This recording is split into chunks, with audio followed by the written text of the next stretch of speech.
about cats. Obviously, I have, Nieve, Tigre, right? But I have grown up around cats, and I've also had cats pretty much my entire adult life. So I came across this video, and it sparked me to want to actually complete this video that I've been wanting to do for a long time anyways.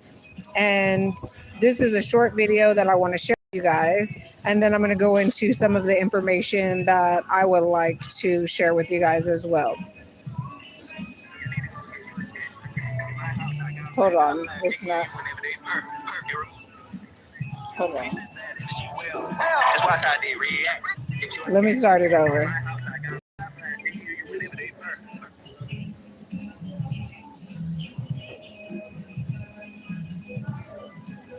No, it's on my post. Hold on 1 second. I think it's all the way up.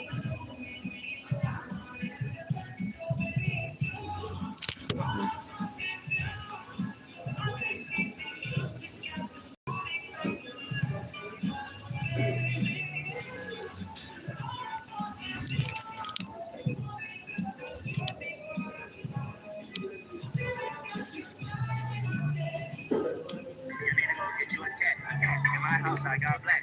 They hear you whenever they purr. Your roosters help you relax. They says that energy well. Just watch how they react. If you treat them with love and they play with a feeling, it will have a purpose attract. Cats are one of a kind for ready to protect you while you was dreaming. Spiritually, physically, mentally, healing, protect you from us and the demons. Because she should have multiple realms. They multiple dimensional beings. That's probably why multiple civilizations that cats are around like you. Cat don't like you so wrong. Your energy probably is bad. So please in a spiritual bath. Go outside and go burn in the grass. Yo, you cannot think of what cat. Niggas see me like water. Tell me what type of cat that you got if you don't mind, tell me the cup. I see you niggas to a drink cat. You mad up, you don't mad that love. Right from love from the past. For your life, turn out. You need to go get a cat. Okay, I already got me a cat. Okay.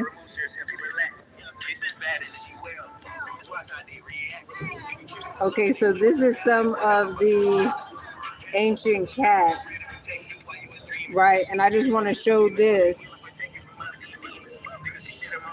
They have lots of artifacts from the ancient cultures and worlds, which are the indigenous, autochthonous, original bloodlines, right? Okay, and is why I also, when I painted my painting of Tupac Amaru II, I put the spotted jaguar, which is a revered cat on the Americas, in the Americas, and it is widely known and documented with artifacts that we are a people that were highly and are highly connected to cats. We love cats, and it is no surprise that because of that love for cats, in a system that was created against indigenous, that they would, within their system, not add cats to be ADA, American Disabilities Act, service animals. Stop playing. When you have built a system that has been designed against indigenous, that system steals kittens from mothers, mutilates our cat's genitalia, right? And then calls it, fixing them. Bitch, God fixed them. Nature fixed them perfectly how they were supposed to be. Stop playing. Anyways, I was trying not to cuss in this video, but it's something that like upsets me when people are coming, even for Nieve Tigre, because he still has his male parts, his bolitas, his balls. I got Karens trying to come for me, right? And as an indigenous, I don't play that. So anyways, it's known that cats are highly revered and cherished and are actually embedded into Indigenous, Autochthonous, Aboriginal traditions and culture. There's tons of artifacts that prove that all over the Americas. So for the system to know that, obviously they were purposefully building the system, attempting to go against the animals that we revered. Obviously being cats. Okay. So yes, we also loved and, how do you say, like, had mummified dogs, but there were way more mummified cats. I mean, like 100-fold times more cats, okay, in the ancient cultures, right? And even on this land. So for, you know, the system to have not added them is a nationality, aka a cultural disrespect that is at the highest degree of disrespect, right? To not add or have the cats there in the first place. Now, I want to tell you guys a story about cats, because they're, and this is a story that shows you that cats have intuition, discernment, and powers that would, I guess you could say, qualify them to be service animals, but even more so than that, like, it's beyond service, right? So there was a hospice that actually had a cat, and they figured out that the cat was actually like going to the rooms of people and comforting the people that were going to die. And so when they figured this out, they actually started to attempt to put the cat with people that, were very ill, and that the people that worked there thought were going to pass first, right? The people thought that these people were so ill that they were going to be the next in line. So they would put the cat with them to comfort them. And that's not actually who would actually pass away next. And what was interesting is that the cat would go to other people's rooms who were seemingly more healthy, and they would actually be the ones that would be passing away next. And so they started to just let the cat do whatever it wanted to do with regards to who it was going to. And it rightly predicted over 130 something deaths, and comforted those people into the afterlife or whatever you believe is next. So the transition. So that just shows a high spiritual awareness in itself, right? And I want to like go back to speaking about like what happens with these cats that they are attempting to make sound like they're they need humans, that they allege that cats need humans. They allege that, the cats can't make it. They're feral. They're, this or that, whatever. So even by law in many states, cats have been deemed to be able to take care of themselves. And much like a bear or a wolf, they don't need humans to sustain their life. They know how to hunt.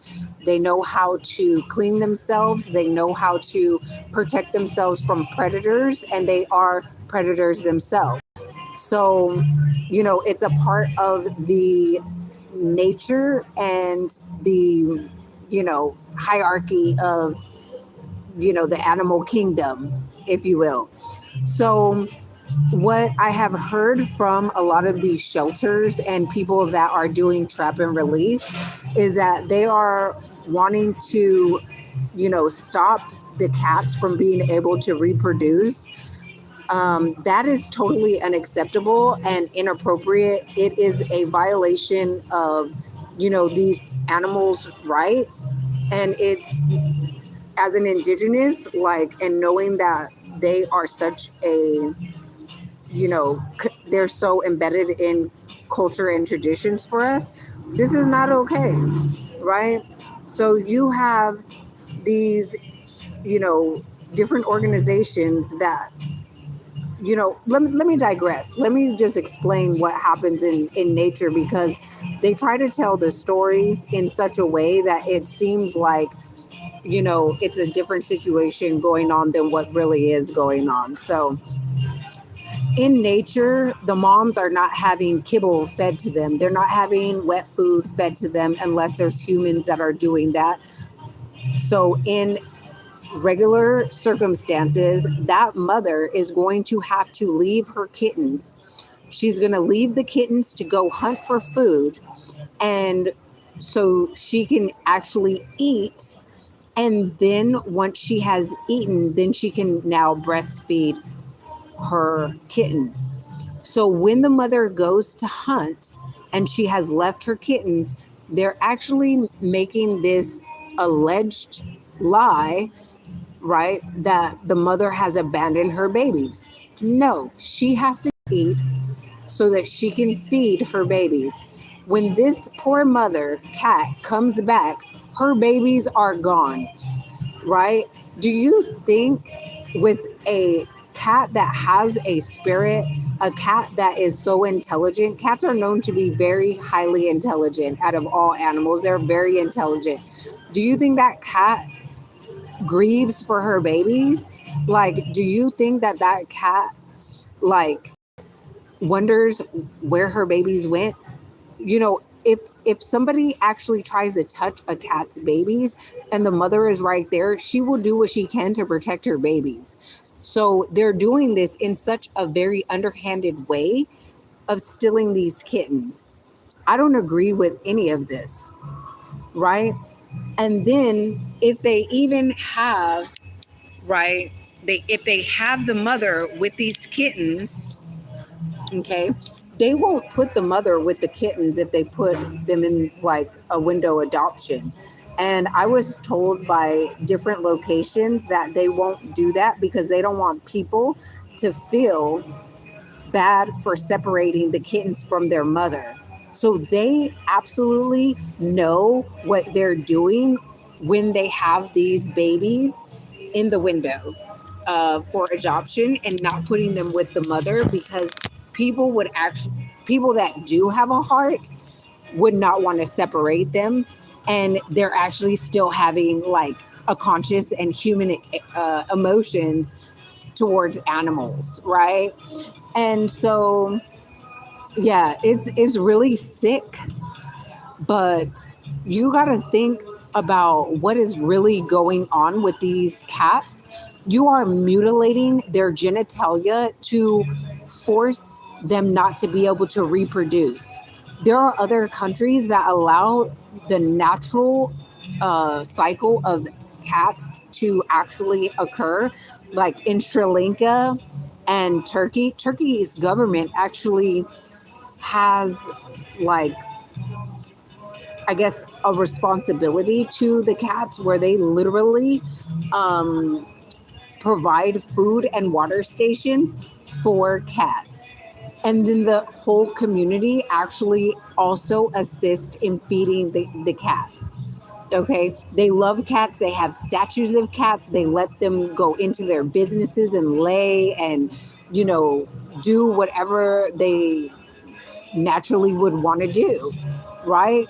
But here, where cats roamed free, where they actually, did their due diligence as cats to keep rodents under control. They eat mice and rats. They eat spiders and crickets and fish and all kinds of other things. You're totally taking away from their natural best lives. And it's just so sad. It's so sad. You know, and somebody wanted to come for me because I have Nieve Tigre on a leash and a harness. I didn't always have him on a leash and a harness, right?